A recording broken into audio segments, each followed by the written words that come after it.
Hello, ఇక్కడేం చేస్తున్నారు? Sorry అండి, కావ్య బెడ్రూమ్ అనుకొని మీ బెడ్రూమ్ లోకి వచ్చా. ఇది కావ్య బెడ్రూమే. కావ్య బెడ్రూమ్ లో మీరేం చేస్తున్నారండి?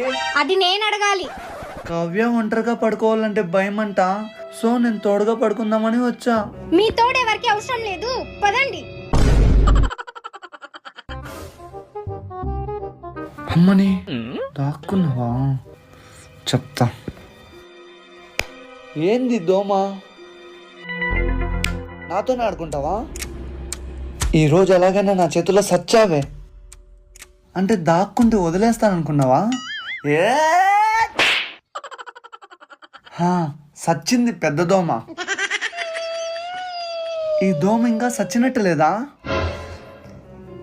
ఇట్లా కాదు.